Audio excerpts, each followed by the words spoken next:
morning and welcome to Radio Friends on Thursday, December the 22nd, just a couple of days from Christmas. And we've got Larry Brown with us today. Good to have you, Larry. Good morning. And you're going to tell us a story. It's a Christmas story. Can I tell the title? Oh, well, normally I don't let you do that. I know. But it's okay, you can. All right. So we have Larry Brown with a very special Christmas story. It's called Welcome to the Starburst Motel. Larry? Art Spencer had plunged himself into his work after his wife Grace had died. Although he was retired, he still would go back and do some work for the company based in Cedar Rapids, Iowa. Well, it took his mind off of the belief that he and Grace would have retired in the little town of Center Point and spent their life that way. So every once in a while he'd get a call and do a business appointment, a sales promotion job. Well, it was approaching Christmas, and he'd promised his daughter Joyce that he'd be at their place in Des Moines for Christmas, and then at the last minute had gotten a call, so there he was flying off to Jacksonville, Florida for a business appointment. He assured Joyce that he'd be back on Christmas Eve, and they would be able to celebrate together. Well, he was flying out of Jacksonville, having completed his work, when the pilot announced that due to a weather front that was moving in, they wouldn't be able to fly directly to Memphis and then his connecting flight to Des Moines. They'd have to take a southerly route.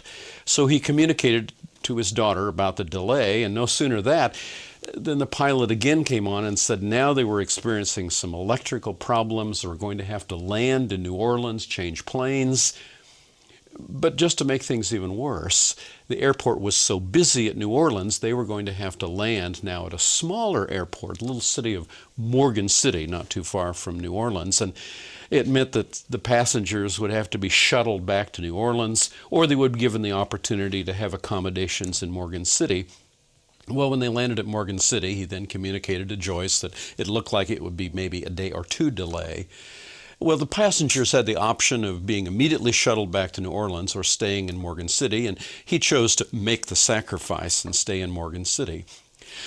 And within a few minutes, a little shuttle arrived from the Starburst Motel, and he was the only passenger taken into Morgan City. The van was driven by a young woman, and she checked him in.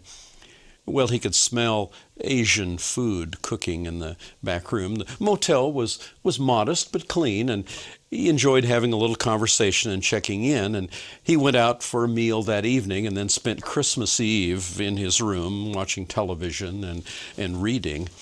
Well, Christmas morning he woke up and stepped out into the early dawn of a hot, humid Louisiana Christmas day, and Art thought for a moment, well, this is not exactly how he intended to spend Christmas, and what would he do for the day, and began to be nostalgic for the cold and snow of Iowa. Well, he had the continental breakfast there in the front room of the motel and began to be in a conversation with the young woman who had picked him up and was part owner of the motel, Zara Patel. He noticed that she was pregnant, and he noticed in the back room that there was a young man, assuming that was her husband, who was there with his leg in a cast. Well, he struck up a conversation with Zara and began to find out that they had indeed come from Gujarat, India. And Art remembered Gujarat, India. Wasn't there an earthquake there a number of years ago? He remembered his wife Grace being involved in charitable and church contributions for people there, and indeed that was true. And Zara said yes, their family had been involved in that earthquake, and that was one of the reasons they'd come to the United States, to get away from the congestion and the difficulty and even the natural disasters of India. And now they were trying to make their home here in the United States.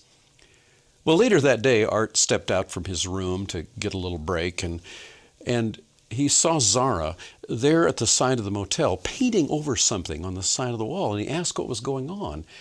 And she said, well, occasionally they have graffiti, vandalism that is there at the motel, and he noticed that she was painting over the symbols of KKK and something about terrorists and going home. And she said, yeah, this happens. And Art muttered to himself, oh, ignorant people, they don't know the difference between people from India and whether they're Arabs or if they're Muslim or not. And he muttered about the ignorance. Well, as they continued their conversation, discovered that actually Zara's husband Ram had fallen when he was taking care of some of the vandalism that occurred earlier. Well, Zara invited Art if he wanted to have the evening meal with them. The motel was not full, they didn't expect any check-ins, and he agreed. And so that evening they had a wonderful visit. He learned more about Zara and Ram and their family in India, and they learned about Art and his experience. And in fact, at one point the Patels commented, "Iowa must really be a nice place." Well, the next morning, December 26th, Zara shuttled Art back to New Orleans, and he caught his flight to Memphis and Des Moines and celebrated Christmas with his daughter and her husband. It was a few days later.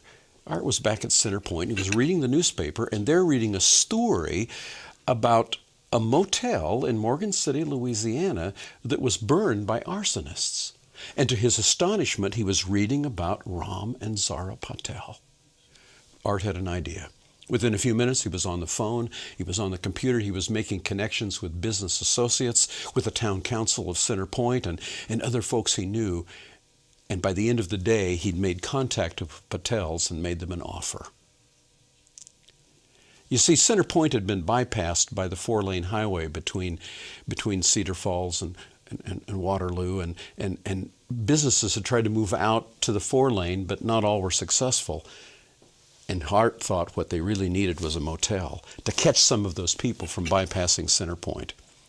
Well, when he contacted the Patel, a deal was made. A year later, Zara and Ram Patel and their son and Art stood beside the sign of that new motel. Welcome to the Starburst Motel.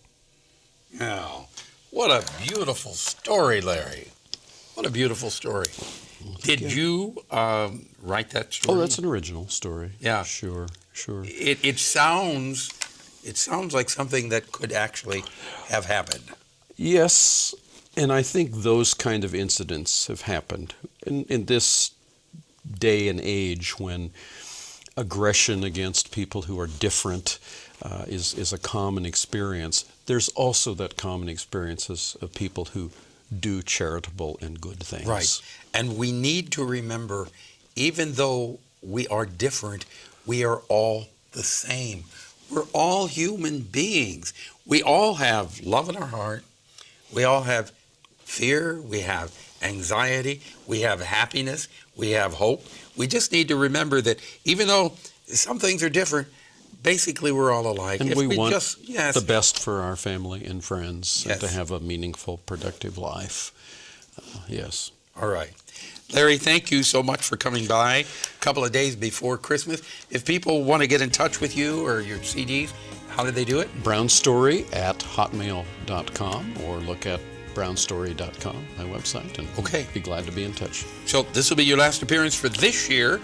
We look forward to welcoming you back in 2017. All right, it's a deal. All right, Larry Brown. Thank you so much. Merry Christmas Merry to you and Christmas. yours. Tomorrow, we've got the music of Kathy and Dave as we go into the day before Christmas. Have yourself a nice afternoon. Bye-bye.